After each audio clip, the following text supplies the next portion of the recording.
Welcome all of you dear students and my dear friends, welcome back once again. मैं हूं doctor Ved और आज हम NEET classes SST NEET classes की तरफ से आपके साथ हाजिर हैं बायोलॉजी की क्लास 10 के साथ जीव विज्ञान कक्षा 10 के विद्यार्थियों के लिए और अध्याय 6 जिसका टॉपिक है प्रतिवर्ती क्रिया। आज हम जानेंगे प्रतिवर्ती क्रिया के बारे में, प्रतिवर्ती चाप के बारे में, मस्तिष्क कैसे क्रियाएं करता है इसके बारे में, मस्तिष्क अचानक ऐसे क्रियाओं को कैसे अंजाम देता है इसके बारे में, मस्तिष्क में किस जगह पे इंसान सोचने का काम करता है और उस सोच के प्रतिरूप कौन सा कार्य होता है, ये तमाम बातें आज जानेंगे। तो प्रतिवर्ती क्रिया को स्टार्ट करने से पहले हम सबसे पहले ये जानने की कोशिश करते हैं कि प्रतिवर्ती का अर्थ क्या होता है। तो डियर स्टूडेंट, जब भी हम प्रतिवर्ती के बारे में जिक्र करते हैं या जानने की कोशिश करते हैं तो हमारे सामने कुछ बातें आती हैं और उसे हम कह सकते हैं कि जब किसी बाहरी वातावरण में अचानक परिवर्तन के प्रति जन्मजात या बिना सोचे समझे होने वाली अनुक्रिया को परिवर्तित क्रिया कहते हैं। ठीक है, आप जैसे एग्जाम्पल के रूप में देखिए कि यह अनुक्रिया और प्रतिक्रिया, पिछले अध्याय में आपने अनुक्रिया को समझा था, अब प्रतिवर्ती को समझते हैं। जैसे मान लीजिए कि आपने अचानक एक सांप को देखा और सांप को देख करके आप अचानक पीछे हट गए या भागने लगे। ठीक है, यहाँ पे जो प्रक्रियाएं हुई हैं वह प्रतिवर्ती क्रियाओं के स्वरूप हुई हैं, यानी उन क्रियाओं को हम कह सकते हैं कि वह प्रतिवर्ती क्रियाएं हैं। जैसे किसी सर्प को अकस्मात देखना और देखते ही कूद कर पीछे हट जाना। ठीक है, यह प्रक्रिया हुई। यहां सर्प ने क्या किया? उद्दीपन का कार्य किया, यानी डराने का काम किया, उकसाने का काम किया, और जिससे के वजह से आपने बिना देर किए हुए और आप वहां से क्या करते हैं, चौंक कर या डर कर वहां से कूद जाते हैं या भाग जाते हैं। तो अचानक किसी चीज को देखने के बाद परिणाम स्वरूप जो कुछ भी आपके साथ हो रहा है वह क्या हो रहा है? एक अनैच्छिक क्रिया हो रही है, और इस क्रिया में समय इतना कम लगता है कि जब तक आपको समझ में आता है तब तक आप बहुत दूर भाग चुके होते हैं, या यानी उस खतरे से आप दूर हो चुके होते हैं। तो इस तरह की जितनी भी खतरनाक चीजें होती हैं या किसी प्रतिक्रिया, कोई प्रतिक्रिया हुआ, कोई क्रिया हुई, कोई घटना हुई जिसे देख करके आप में जो कुछ परिवर्तन हो रहा है वह प्रतिवर्तित क्रियाएं कहलाती हैं, या उन सभी घटनाओं को आप कह सकते हैं कि वे सभी घटनाएं जिसके फलस्वरूप किसी व्यक्ति विशेष में कोई परिवर्तन होता है या वह कुछ ऐसी क्रियाएं करता है जिसके लिए वह पहले से तैयार नहीं था लेकिन फिर भी वह क्रियाएं होती हैं, तो क्या हो गई? प्रतिवर्ती क्रियाएं। अब देखो, अनैच्छिक क्रियाओं की बात आती है, जैसे छींक भी आता है, तो छींक क्या है? एक अनैच्छिक क्रिया है लेकिन प्रतिवर्ती क्रिया नहीं है, क्योंकि छींक का आना ये अचानक हुआ है। क्यों हुआ है? वह किसी न किसी एलर्जी के वजह से हुआ, किसी न किसी चीज के नुकसान के होने से हुआ, यानी ये बॉडी हमारी समझती है और बॉडी जैसे समझती है वैसे वह प्रतिवर्ती क्रियाओं को अंजाम देती है। ठीक है, थोड़ा और आगे बढ़ेंगे और इसे जानने की कोशिश करेंगे। प्रत्यावर्ती क्रिया का नियंत्रण कहाँ होता है? अगर आपसे एक क्वेश्चन हो कि प्रत्यावर्ती क्रिया का नियंत्रण कहाँ होता है, तो इसके जवाब में आपका जवाब क्या होगा? प्रतिवर्ती क्रियाओं का नियंत्रण केंद्र कहां पर है? इस तरह की अगर बात आए तो सीधा एक शब्द याद आपको रखना है, स्पाइनल कार्ड, जिसे हिंदी में आप क्या कहते हैं? कशेरु रज्जु कहते हैं, या मेरु रज्जु कहते हैं, मेरुदंड कहते हैं, ये अलग अलग नाम है। तो शरीर में जितनी भी प्रतिक्रियाएं होती हैं, परिवर्ती क्रियाएं होती हैं, रिफ्लेक्स एक्शन होता है, वो सभी आपके कशेरुक रज्जु के द्वारा होता है, यानी स्पाइनल कॉर्ड के द्वारा होता है। अगर स्पाइनल कार्ड नहीं है तो फिर ये क्रियाएं नहीं होंगी या कुछ भी सेंस नहीं होगा। आपने देखा होगा कि जिनका स्पाइनल कार्ड में अगर कोई दिक्कत आ जाती है, चल फिर नहीं पाते हैं या कहीं ना कहीं कोई प्रॉब्लम्स आती है, तो क्या हो जाते हैं? वह अपाहिज हो जाते हैं, या फिर आप एक बीमारी का नाम सुनते हैं, उन्हें लकवा मार जाता है। तो कहीं ना कहीं यही कशेरुक रज्जु जो है वो प्रभावित होता है, जिसके फलस्वरूप वो सारी चीजें होती हैं। अब आपके समक्ष एक बात और आएगी कि सर, प्रतिवर्ती और अपरिवर्तनीय में क्या अंतर है, या इन दोनों में क्या अंतर है? प्रतिवर्ती किसे कहेंगे? तो अब तक तो आपने प्रतिवर्ती समझ लिया, यानी कोई घटना आपने देखा या कुछ चीज ऐसा देखा जिसके फलस्वरूप आप में परिवर्तन हुआ और आपकी बॉडी ने एक प्रतिक्रिया किया, एक क्रिया किया, वह प्रतिवर्ती है। यानी किसी क्रिया को देखने के बाद होने वाला प्रत्येक कार्य प्रतिवर्ती कहलाएगा। अब देखो अपरिवर्तनीय क्या है, अब इसको समझते हैं। अब देखो इसको एक बहुत ही सरल उदाहरण से समझते हैं। एक परिवर्तन जो पीछे की ओर हो सकता है, ध्यान देना, एक परिवर्तन जो पीछे की ओर हो सकता है अर्थात उत्क्रमित किया जा सकता है, ठीक है, उत्क्रमणीय परिवर्तन कहलाता है। अब एक परिवर्तन जो पीछे की ओर नहीं हो सकता अर्थात इसे उल्टा नहीं किया जा सकता, यह उसे हम क्या कहते हैं, अपरिवर्तनीय परिवर्तन कहते हैं। अब देखो उत्क्रमणीय का उदाहरण देखो, अगर आप पानी को क्या करते हो, पानी क्या होता है, बर्फ में बदलता है, ठीक है। पानी को जब आप ठंडा करेंगे, उसे फ्रीज करेंगे तो क्या हो जाएगा, वो बर्फ बन जाएगा, और बर्फ क्या होगा, फिर पानी में बदल जाएगा। तो इस तरह का परिवर्तन उत्क्रमणीय हो गया। लेकिन एक में क्या क्या, एक परिवर्तन जो पीछे की ओर नहीं हो सकता, इसे उल्टा नहीं किया जा सकता, ऐसे अपरिवर्तनीय परिवर्तन कहलाता है। अब जैसे आपने किसी प्लास्टिक को जलाया, तो प्लास्टिक को जब आपने जलाया था तो वह प्लास्टिक तो पहले उपयोग लायक था या कोई चीज थी, लेकिन वह जलने के बाद वह दोबारा प्लास्टिक के रूप में नहीं जा सकता, यानी वह दोबारा अपना स्वरूप नहीं ले सकता। इसे हम कहते हैं अपरिवर्तनीय परिवर्तन। और ये सब कुछ कहां से नियंत्रण होता है, आपके मस्तिष्क से नियंत्रण होता है। और सूचनाओं को ले जाने का कार्य कौन करता है, आपकी मेरुरज्जु यानी आपका स्पाइनल कार्ड, रीढ़ की हड्डी करती है। उससे जो नर्व्स जुड़े हुए हैं वो संदेश ले जाने का काम करते हैं, ठीक है। चलिए अगला पॉइंट हमारे पास है, प्रतिवर्ती प्रक्रिया की विशेषता क्या है। अगर आपसे ये बात आ जाए कि ठीक है प्रतिवर्ती हम समझ गए, लेकिन इसकी विशेषता क्या है। अब जब विशेषता की बात आती है तो हमारे पास कुछ इस तरह के बिंदु आएंगे। एक उत्क्रमणीय प्रक्रिया को किसी भी बिंदु पर बाहरी स्थितियों द्वारा उल्टा किया जा सकता है, ठीक है। समय पर निर्भर प्रतिवर्ती प्रक्रियाएं समय के बीजगणितीय चिन्ह के संबंध में अपरिवर्तनीय होती है। परिवर्ती प्रक्रियाएं संतुलन राज्यों के उत्तराधिकार को पार करती हैं। एक प्रतिवर्ती प्रक्रिया वास्तविक प्रक्रियाओं के प्रदर्शन की एक सीमा का प्रतिनिधित्व करती है, ठीक है।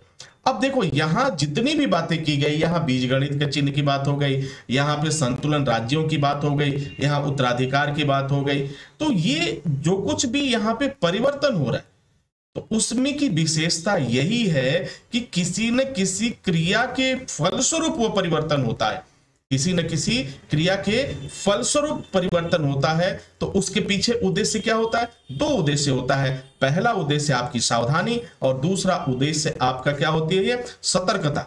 सावधानी किस लिए, क्योंकि हमें, जैसे आपने अभी एक एग्जांपल आपने देखा कि आपके सामने क्या हुआ, एक सर्प आया, एक सांप आया, और सांप को देखने के बाद क्या प्रक्रिया हुआ, आप भाग पड़े, निकल पड़े, ऐसे भागी चले ना, वहां पे खड़े होकर उससे बात तो नहीं कर रहे हो, ठीक है, क्योंकि आपको पता है कि अगर वहां हम रहेंगे तो हमारे लिए खतरा है, हमारी बॉडी के लिए खतरा है। और ये बात आपकी मस्तिष्क समझ चुकी है, किसके माध्यम से, आंखों के माध्यम से। जब आंखों ने सांप को देखा, देखने के बाद वो संदेश दिया और आपकी बॉडी में एक ऐसा परिवर्तन हुआ, आप समझ ही नहीं पाए, अचानक परिवर्तन हुआ। और अचानक परिवर्तन होने के बाद आपने अपनी जान बचाई भागकर, या आप वहां से दूर हो गए, क्योंकि हर हाल में जब तक आप समझ पाते कि ऐसा क्यों हुआ, कैसे हुआ, तब तक आप उस खतरे से दूर हो चुके होते हैं। और यह सारी चीजें हैं प्रतिवर्ती क्रियाओं की विशेषता है। प्रतिवर्ती क्रियाएं जो होती हैं वह एक क्षण का भी समय वेस्ट नहीं करती हैं और तुरंत उस कार्य को अंजाम तक पहुंचाती हैं। क्लियर हुआ। और इसमें क्या इन्वॉल्व होता है, आपका मस्तिष्क इन्वॉल्व होता है, आपके नर्व्स इन्वॉल्व होते हैं, आपकी रीढ़ की हड्डियां इस्तेमाल होती हैं, ठीक है, और जिसमें तंत्रिका, जो पिछले अध्याय में आप पढ़ चुके हैं, ठीक है। अब बात कर लेते हैं कि हमारा शरीर प्रतिवर्ती क्रिया क्यों करता है। अब जब क्यों शब्द का आता है कि हमारा शरीर प्रतिवर्ती क्रिया क्यों करता है, उसका भी आपको समझ लेते हैं।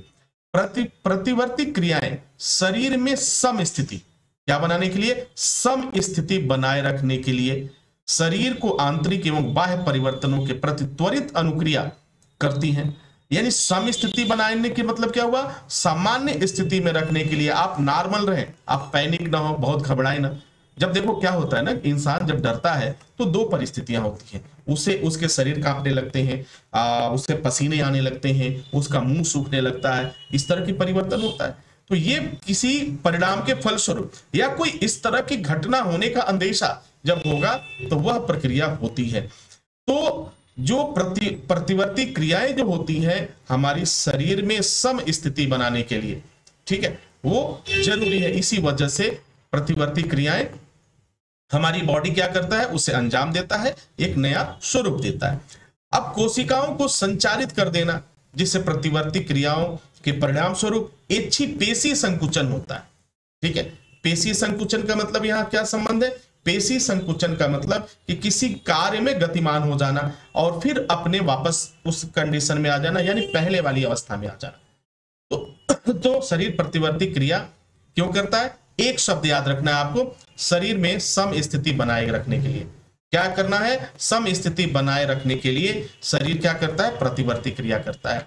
ठीक है, आई होप कि आप हर एक चीज को बहुत अच्छे तरह से समझ पा रहे होंगे। ओके फाइन, अब बात कर लेते हैं प्रतिवर्ती क्रिया की आवश्यकता क्यों होती है, ये समझाना है। अब आवश्यकता की जब हम बात करेंगे तो फिर वही बात आएगी आपके पास, प्रतिवर्ती क्रियाएं मस्तिष्क के द्वारा परिचालित नहीं होती हैं। किसके द्वारा होती है? ये मेरुरज्जु के द्वारा नियंत्रित पेशियों की अनैच्छिक क्रियाएं होती है। ठीक है, अब इसमें क्या होगा? अब यहां समझ लीजिए थोड़ी सी बात, यहां पे कुछ बातें हैं कि प्रतिवर्ती क्रिया की आवश्यकता क्यों होती है, इसको समझाना है। तो प्रतिवर्ती क्रिया मस्तिष्क के द्वारा परिचालित नहीं होती, इसके द्वारा होती है ये मेरुरज्जु के द्वारा नियंत्रित पेशियों के अनैच्छिक क्रियाएं होती है, जो प्रेरक के प्रत्युत्तर में होती है। प्रेरक कौन है? सांप का देखना, हमने सांप को देखा तो सांप यहां क्या है? प्रेरक है। ये क्रियाएं चाहे मस्तिष्क के इच्छा के बिना होती हैं, पर मस्तिष्क तक इसकी सूचना पहुंची है, जहां सोचने विचारने की प्रक्रिया होती है। ठीक है ना? अब चलिए थोड़ा सा और आगे बढ़ेंगे। प्रतिवर्ती चाप और प्रतिवर्ती क्रिया में क्या अंतर है? तो शब्द आपके पास आ गए। तो प्रतिवर्ती क्रिया का मतलब देखिए क्या होता है, उद्दीपन के प्रति, उद्दीपन का मतलब क्या है? प्रेरक। यहां पे कोई प्रेरित कर रहा है, उद्दीपन के प्रति कार्य कर अंगों की अचेतन और अनैच्छिक अनुक्रिया को प्रतिवर्ती क्रिया कहेंगे। जैसे एग्जांपल देख लेते हैं, गर्म वस्तु छू जाने पर हम तुरंत अपना हाथ हटा लेते हैं, प्रतिवर्ती चाप। प्रतिवर्तित क्रिया में आवेगों के गमन मार्ग को ही प्रतिवर्ती चाप कहा जाता है। अब दोनों एक साथ चल रहा है, बहुत ध्यान से आपको समझना, इसीलिए इस सेशन में केवल प्रतिवर्ती क्रिया के बारे में बात होगी, बाकी किसी टॉपिक को नहीं करेंगे, नहीं तो आपके अंदर काफी कंफ्यूजन हो जाएगा। अब यहां देखिए कि प्रतिवर्ती चाप और प्रतिवर्ती क्रिया, हम ये कह सकते हैं कि ये दोनों क्या है? एक ही सिक्के के दो पहलू हैं, एक ही सिक्के के दो पहलू हैं। अब प्रतिवर्ती चाप में क्या होगा? प्रतिवर्ती चाप प्रतिवर्ती क्रिया में आवेग के गमन मार्ग को ही प्रतिवर्ती चाप कहते हैं, और प्रतिवर्ती क्रिया आप समझ ही गए। तो वह क्रिया, अब यहां चाप का मतलब क्या हुआ? एक दबाव, प्रतिवर्ती एक तरह का दबाव। जब तक वह दबाव नहीं था, जब तक वह प्रेशर नहीं होगा, तब तक आप उसको अंजाम नहीं दे सकते। यानी प्रतिवर्ती चाप पहले क्या होगा? प्रतिवर्ती चाप और फिर प्रतिवर्ती क्रिया, यानी दोनों के बिना अगर प्रतिवर्ती चाप की स्थिति न क्रिएट हो बॉडी में तो प्रतिवर्ती क्रिया नहीं होगी, और प्रतिवर्ती क्रिया में प्रतिवर्ती अगर क्रिया हाई नहीं है तो फिर प्रतिवर्ती चाप की जरूरत कहां? तो ये दोनों एक दूसरे के पूरक हैं, यानी एक दूसरे के साथ साथ चलते हैं। अब बात करते हैं प्रतिवर्ती चाप के कितने घटक होते हैं। अब घटक की जब हम बात करेंगे तो ये घटक आपके सामने आ गया, इसको जरा देख लीजिए।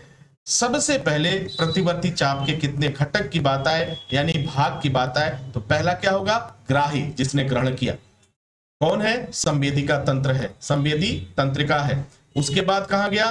मेरुरज्जु। उसके बाद प्रेरक, उस प्रेरक तंत्रिका, और इसके बाद से लास्ट में आता है पेशी। पेशी क्या है? ये पेशी जो उत्तक होते हैं ना आपके, ये मांसल चीजें, उन्हें पेशी बोला जाता है। तो इसमें कितनी प्रतिवर्ती चाप के घटक कौन कौन से हो गए? तो यहां देख लो, ग्राही हो गया, संवेदी तंत्रिका हो गया, मेरुरज्जु हो गया, और प्रेरक तंत्रिका और पेशी, ये 5 चीजें हो गई। तो एक प्रतिवर्ती चाप में घटकों का सही क्रम जो होगा वो क्या होगा? पहले ग्राही होगा, संवेदिका तंत्र होगा, मेरुरज्जु होगा, प्रेरक होगा, प्रेरक तंत्रिका, और उसके बाद से पेशी। तो ये जो है 5 घटक होते हैं प्रतिवर्ती चाप के। कितने घटक होते हैं? ये 5 घटक होते हैं। थोड़ा और आगे बढ़ेंगे। दिमाग का कौन सा भाग सोचने के लिए जिम्मेदार है? हाँ, बड़ा अच्छा टॉपिक आ गया। अब जितनी भी बातें आप सोच रहे हो या मैं जितनी भी बातें कर रहे हैं, वो मस्तिष्क के किस भाग में होता है, जहां पे हम सोचते हैं, समझते हैं और निर्णय लेते हैं। तो जब मस्तिष्क की बात आती है और दिमाग में सोचने की बात आती है, तो सोचने मस्तिष्क का एक भाग है जिसे याद रखिएगा, सेरेब्रम। क्या कहते हैं उसे? सेरेब्रम। सेरेब्रम मस्तिष्क का सोचने वाला हिस्सा है और यह आपकी स्वैच्छिक मांसपेशियों को नियंत्रित करता है, जो कि आप उन्हें चाहते हैं तब वो चलती है। यानी सोचना समझना ये कब होता है? जब आप चाहते हैं तभी तो। अगर मैं बार बार कहूं कि आप पढ़ते रहो, अच्छे नंबर लाओ, ये करो, और आप समझने का प्रयास ही ना करो या बार बार उस बात को इग्नोर कर दो, तो फिर आपका सेरेब्रम जो है वो काम नहीं करेगा। आपके मस्तिष्क में एक बैठा हुआ है डॉक्टर जिसका नाम है सेरेब्रम। वो क्या कहता है? भाई कहोगे तो सोचूंगा, बोलोगे तो करूंगा, बोलोगे तो पढ़ूंगा, बोलोगे तो चलूंगा, और नहीं तो चुपचाप बैठूंगा। ओके, तो ये बातें ये हो गया। तो याद रखिएगा, बड़ा इंटरेस्टिंग क्वेश्चंस है और आते भी हैं। आगे आपके कॉम्पिटिटिव एग्जाम में भी बहुत काम आएगा कि सोचने वाला भाग क्या होता है? सेरेब्रम होता है। थोड़ा सा और आगे चलते हैं। अब देखो, जब हमारे अंदर कोई प्रतिवर्ती क्रिया हो गई या फिर क्रोध की बात ले लेते हैं। जब आपको गुस्सा आता है, तो जब गुस्सा आता है तो आपके शरीर पे क्या प्रभाव पड़ता है? जब क्रोध आने पर मनुष्य के शरीर पे जो प्रभाव पड़ता है उसको देख लेते हैं। ठीक है, तो जो क्रोध आने पर मस्तिष्क का जो प्रभाव है उस चीज को देख लेते हैं। शारीरिक प्रभाव होता है। सबसे पहला काम क्या होता है? मस्तिष्क रक्त को आंत से और मांसपेशियों की ओर ढकेलता है। अब जैसे ही मस्तिष्क जो है रक्त को चारों तरफ ढकेलना शुरू करेगा, तो क्या होगा? वहां पर आपका जो हार्ट बीट होगा वो बढ़ जाएगा, हृदय की गति बढ़ जाएगी, और जैसे हृदय की गति बढ़ जाएगी तो आपका ब्लड प्रेशर बढ़ जाएगा, रक्तचाप बढ़ जाएगा, और जब रक्तचाप बढ़ जाएगा तो फिर आपकी सांस लेने की गति भी बढ़ जाएगी। अब सब सांस लेने की गति बढ़ जाएगी तो फिर बुखार तो हो ही जाएगा, आपको तापमान आपके बॉडी का बढ़ जाएगा, और फिर त्वचा से पसीना निकलने लगता है। दिमाग उस समय काफी सजग हो जाता है और कॉन्सेंट्रेट हो जाता है, क्योंकि वह हर परिस्थिति से लड़ने के लिए तैयार होता है। तो क्रोध आने पर दो कंडीशंस होते हैं। क्रोध आने पर एक तो मस्तिष्क आपका सजग होता है, सोच रहा होता है हमें क्या करना चाहिए, लेकिन वह क्या करता है कि वह इंतजार करता है आपके सिग्नल का। और क्रोध आने पर अक्सर ये देखा गया है कि जब आवश्यकता से अधिक किसी व्यक्ति को क्रोध आता है, गुस्सा आता है, तो उस परिस्थिति में वो गलत कदम उठा लेता है। तो गलत कदम उठाने का मतलब क्या है? वो जो केंद्रित तो होता है, दिमाग तो तेज होता है, लेकिन जब वो सोचने के लिए, यानी सेरेब्रम को उसने कहा कि हाँ मारना है तो मारेगा, भागना है तो भागेगा, यहां से भाग चलो तो भाग चलेगा, चोरी करना है तो करेगा। घबरा रहा है कि हाँ पुलिस को पकड़ने का डर भी है, लेकिन उसे पैसे की लालच भी है, चोरी करना भी है, तो सेरेब्रम को कहा कि चलो जो होगा देखा जाएगा, चलो चुराते। तो एक चोर की स्थिति ये बन जाती है। तो कहने का मतलब है कि जब आपके मस्तिष्क में कोई परिवर्तन होगा, और परिवर्तन दो तरह का होता है, एक सकारात्मक और एक नकारात्मक। जब सकारात्मक परिवर्तन होता है तो वह आपके बॉडी के लिए अच्छा होता है, लेकिन जब नकारात्मक परिवर्तन आता है और वो ज्यादा हावी होने लगता है तो यही क्रोध के रूप में परिवर्तित हो जाता है। तो डियर स्टूडेंट, आई होप कि आज ये सारी चीजें बहुत अच्छे से आप समझ पाए होंगे, और फिर नेक्स्ट वीडियो में हम बात करेंगे मानव मस्तिष्क के बारे में कि मानव मस्तिष्क किस तरीके से काम करता है और फिर वह आपको किस तरह से नियंत्रित करता है। तो अगले लेसन में हम पढ़ेंगे। तब तक